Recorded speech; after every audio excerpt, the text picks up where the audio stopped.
serial killer defensive coordinator, Gus Bradley, formerly of the Legion of Boom in Seattle. He just recently came off of the Chargers. He was obviously head coach for the Jaguars in a rough 3-run season. Pretty fast hire. It only took about a week and a half from when the season ended.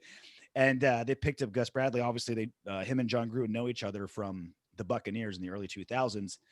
So what do you make of Gus coming as DC? Looking at it optimistically, I think it can be a very good hire. I don't want to judge him on his last season here with the Chargers simply because he had a lot of his key guys out for long stretches.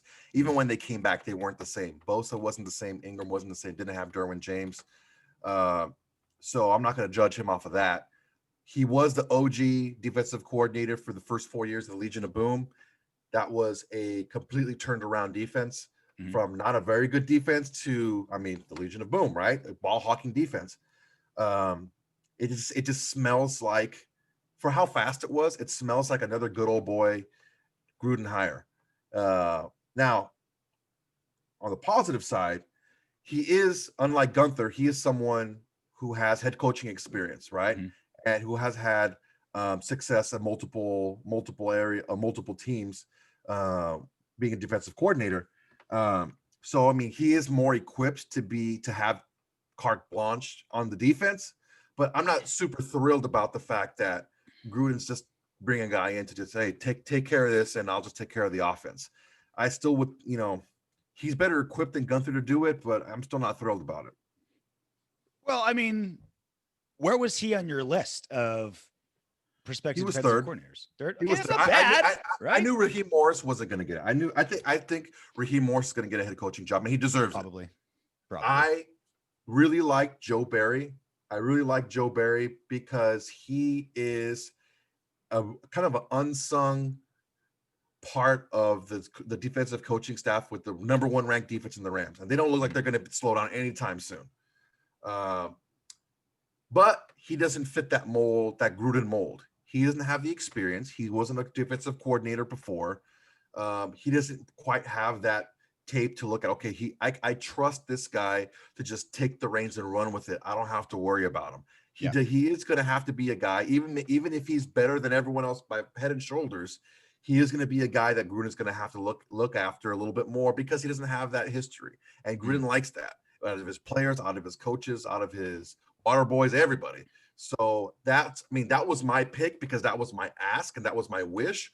I really didn't think he was going to be the hire. So that left me as, if you wanted ipso facto, Bradley was the clear choice in that respect because I really do think Morris is going to get a head coaching job. I think maybe Barry's another year or 2 away from getting a DC job somewhere. Well, look, this is the conundrum that you face every single time you hire any coach, right? Defensive coordinator, head coach, whatever. You either do one of 2 things. You either hire somebody who's young and inexperienced and you give them their first shot when they don't have a very proven track record, but you see something in them, the conversation, the interview went great, or them really well, there's something there, there's a spark there, or something like that. Or if you have to hire somebody with a lot of experience, they're available for a reason. Gus, the Chargers defense, you thought the Raiders gave up leads late in games. That's exactly what the Chargers did. How much of that was Gus Bradley's fault is up to interpretation. So that's what I'm saying is there's no perfect choice. You're either getting someone who's unproven, which means they don't have any bad track record, or you get somebody who was just fired because their unit didn't perform, right? So it's like there's never, ever a perfect situation. Yes.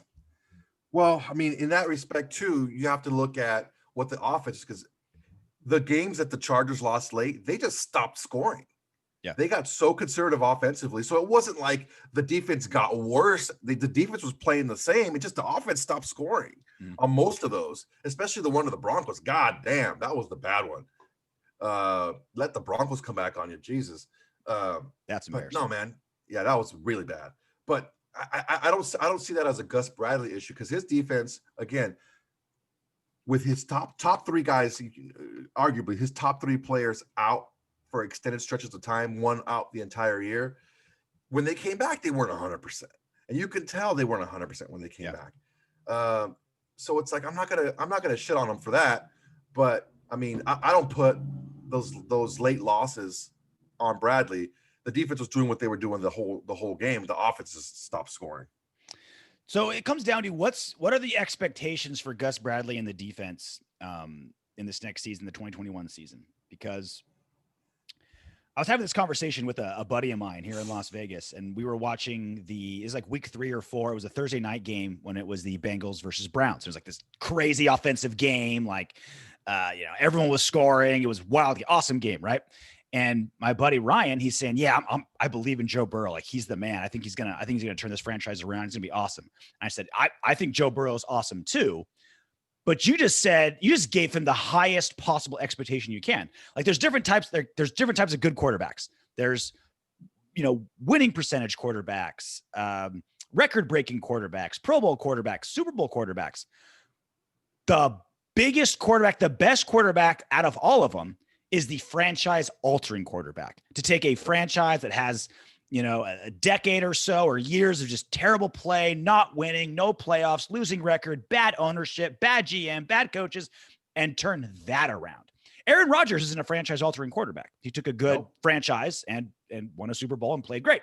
Ben Roethlisberger, not a franchise-altering quarterback. He took a good franchise and played great.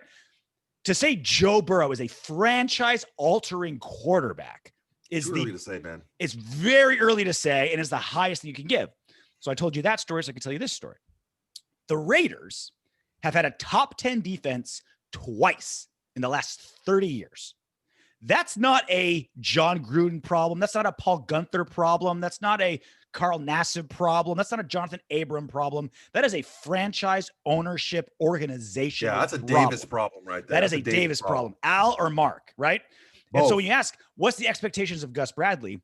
If he gives us, if he turns in a top 10 defense or something incredible, that is unfucking believable to be able to, if he's able to pull something like that off. If he makes the defense relatively respectable, bottom end of an average defense, that's a huge win considering how bad the Raiders defense has been. I'm 37 years old. They've had a terrible defense for the bulk of my life. Right? Even playoff games and Super Bowl teams, they've had a terrible defense for as long as I have a memory, right? Back when I was picking my nose. To be able to just make the defense semi-decent would be a huge win for Gus Bradley. And he's in a position to do it considering how bad Paul Guenther's defense was the last 3 seasons. I mean, they were bottom 3 in the league 2 out of the 3 seasons he was defensive coordinator. He's in a great position to look decent. All he has to do is make the Raiders defense kind of not terrible, and that's a big win considering the situation he's in. Well, the thing is it's not just the fact that Paul Guenther's defenses were bad, it's why they were bad. Mm-hmm. And just looking at just from the eyeball test without any of the insider perspective, the Will Compton, the Max Crosby stuff, all that stuff that's coming out, without any of that stuff, right? We were talking, you and I and Rory were talking about how they were chattering. The defense was chattering up until the snap. And it looked like they were out of position, lost, unsure. And I mean, he was been there for years. And I mean, they're young players, but that there was it's the reason why they were bad, not just that they were bad. It's the reason why they were bad. And that was one of the things that Gruden said. He wanted a guy that can teach. He wanted a guy that can develop. He's comfortable with Gus Bradley being able to do that. He did it with Seattle. He did it quickly with Seattle right away. They were one of the top defenses right away. And their big thing there was taking the ball away, the ball hawks.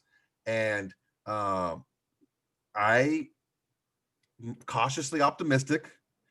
I am going for a high teens rated defense his first year. And reason being, you can't shit the bed on all these draft picks. You can't shit them. It's just mathematically impossible. There's no way the Raiders can pull it off. Can they? Can they? In the top 3 rounds the last 3 years, they've had something like stupid, like 9 or 10, like a lot of defensive players drafted the first 3 rounds the last 3 years. You can't shit the bed on all of them. Okay. We can't. I mean, you can. I mean, Lord knows they're trying. Yeah, they're trying. But I mean, it's like we can't not being there every day, not being in the ins and outs of the team.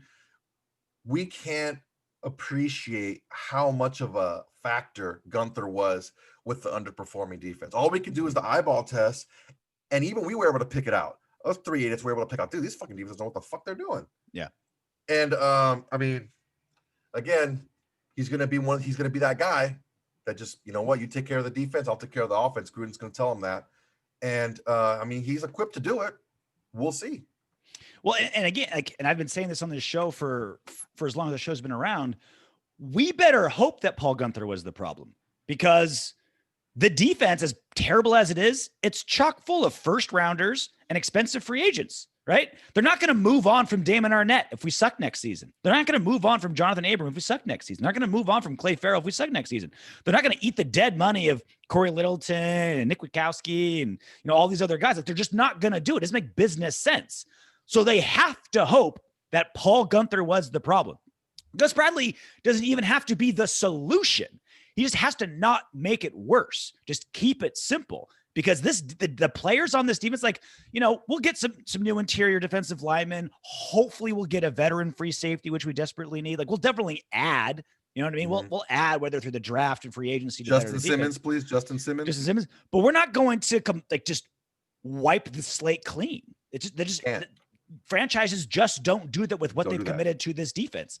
So we have to hope that Gus Bradley doesn't take this thing down. My biggest concern with Gus Bradley, my biggest knock on him, he's too nice.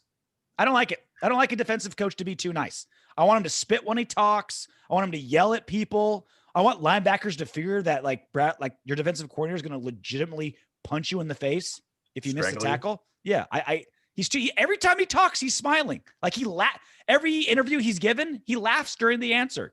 I don't like it. I want mean. Well, I'll tell you something right now. He was with Pete Carroll in Seattle, and me being a USC fan, I was at every one of those SC Pete Carroll SC games. You will not find a more hyped up coaching staff than the SC Pete Carroll coaching staff and the Pete Carroll, Gus Bradley Seahawks staff. Those guys were all over the place, and it was just the culture that they built. Everyone's trying to outdo one another. But everyone's hyped on each other when another one of the teammates makes a play. It wasn't like, oh crap, he made the play, I didn't make it. It's like, oh crap, you made that play, sweet. Everyone's hyped up. That's where he's coming from. I hope that he's coming from of a position of confidence, that he knows what he's doing. He can get in there and make it happen.